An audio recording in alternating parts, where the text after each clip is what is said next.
Hey, true believers, Chris Mack coming at you with Batman 105. And I'll admit that with Batman content, I'll review it, read it, and then I'll kind of put it on the back burner because I don't want everyone to feel like I'm overloading the channel with Batman content. But each time that I come back and I read an issue, my God, does it just suck me in and becomes a highly recommend just right off the bat. And pun intended on that one too.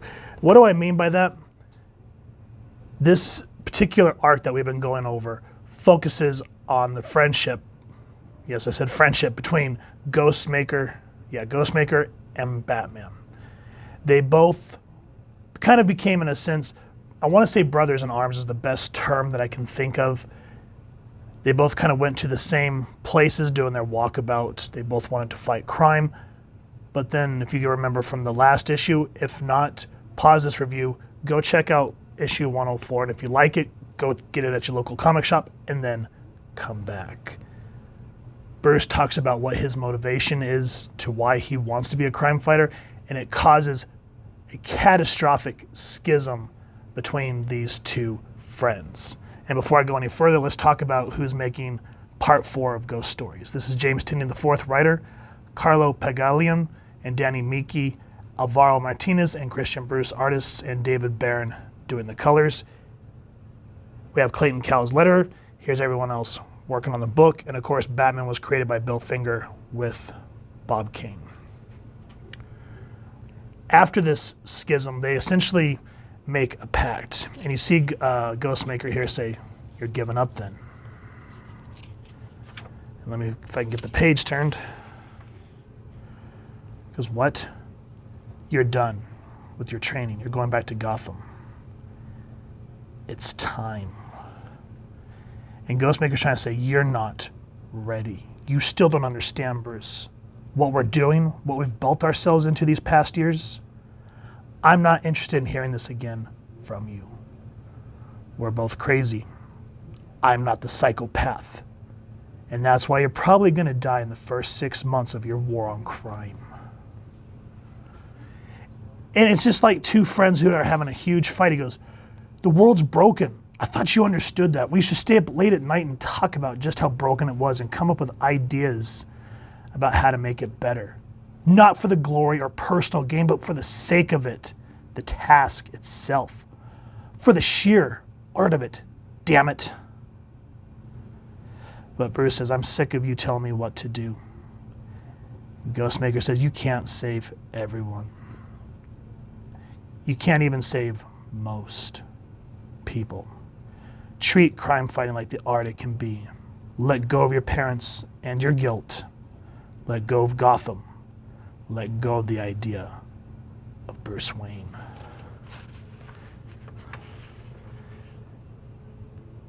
And Bruce says, I have no interest about not caring about people. I have no interest in giving up on the mission I started when I was 8 years old. You're sick. There's a party that's broken, and you're angry that it's not broken in me. Take that back. And at that point, he goes to say his real name, and he goes, no, you don't get to say my name again. You don't get to see my face.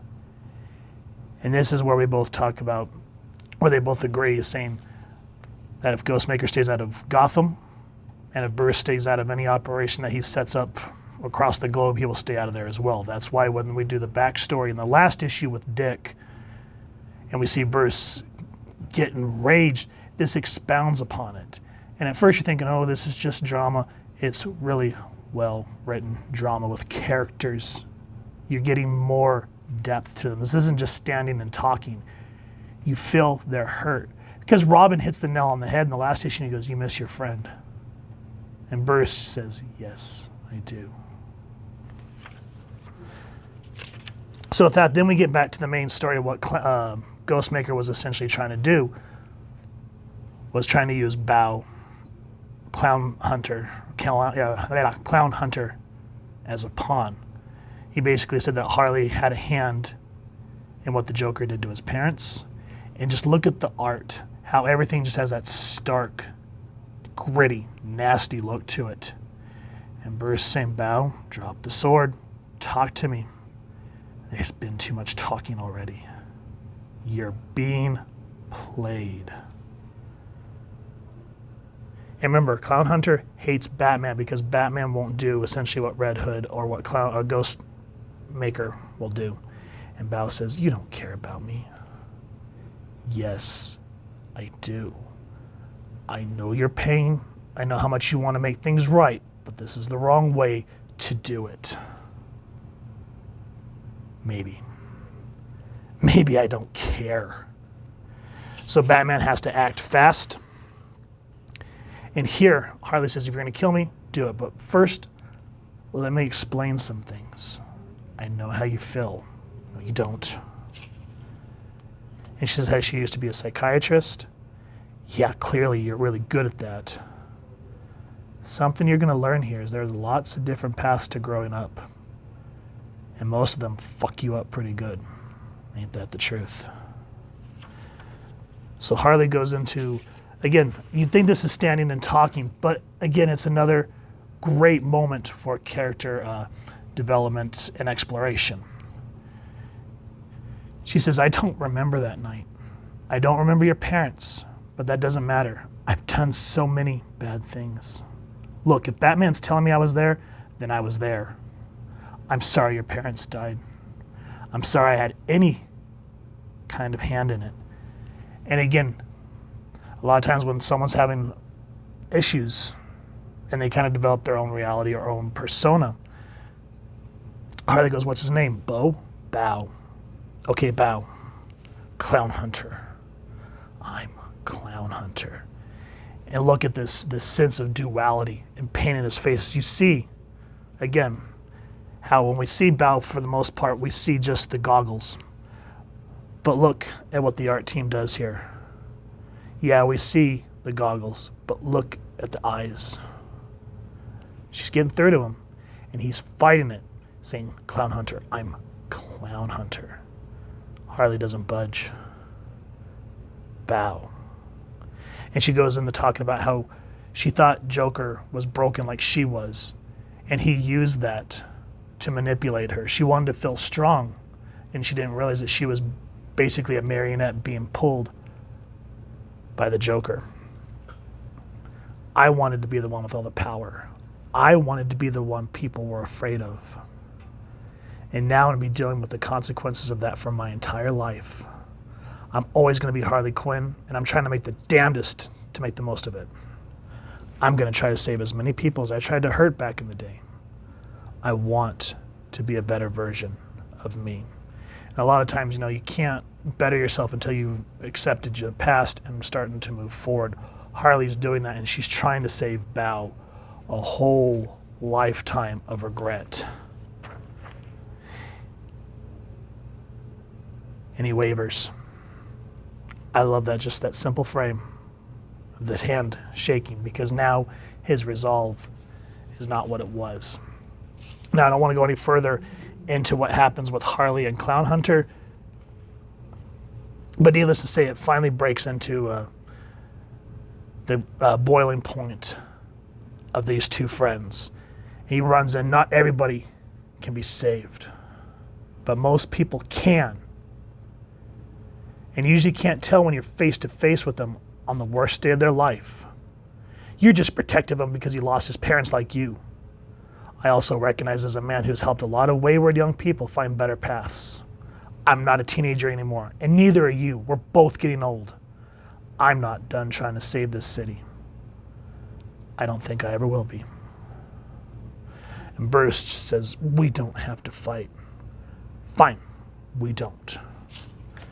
And Ghostmaker essentially says, then we'll just stick to our original agreement. He goes, I'll leave Gotham in the morning. And Bruce just basically says, you don't have to. What do you mean? Don't leave Gotham. Stay. Help me make it better. I'm getting older and the city's getting younger. I don't have Alfred. I don't have the resources I used to have or the allies within law enforcement or city government. I could use the help. And I like how it's basically, he kind of reminds me in a sense like Jason Todd. He goes, I'm not going to wear a bat on my chest. I don't expect you to. And without really giving away the whole context, we now have a new member of the Bat family. And just look at the smile on Bruce's face, seeing that he has his friend back. Guys, this was a great character-driven drama. And again, I know I've said this on countless reviews, but if you go back and watch, I don't know if it's still on Amazon, I think it's still free on YouTube. It's called Chris Claremont's X-Men. And essentially what I want to get at in terms of that is Fox, when they were trying to develop the X-Men movie, they came to him and said, why can't we make this work? And Claremont said, the story is about their lives. The action will then come with it. But first, you focus on your characters. And that's what Tynion has done. A lot of people say, well, I'm tired of people going into Batman's past and kind of unveiling the mystique of him going on his walkabout, etc., so forth. And I can understand that to a degree. But the way that this was handled with respect and love, I'll give it a pass. This was excellent writing. Guys, if you haven't read a Batman book in a while, you know, you can skip the Joker War, pick up issues 104 and 105, and you'll see what I'm talking about. Excellent pacing, excellent art, just excellent story all around. If you've enjoyed this book, please first and foremost support your local comic shop and pick up a copy. If you've enjoyed this review, we really would appreciate it if you take a moment to hit like, share, and subscribe. Helps the club channel more than you could possibly know. And if you wouldn't mind hitting that fancy little Ghostmaker bell next to subscribe, that way as we continue to upload content, you guys get notified. Come to the channel, and we love talking with you on hearing your thoughts and feedback down in the comments below or our social media pages, which I'll make sure to leave the links down in the description. So with all that said, thank you so much for stopping by. Hope you all continue to have an absolutely amazing day reading, and happy hunting, true believers.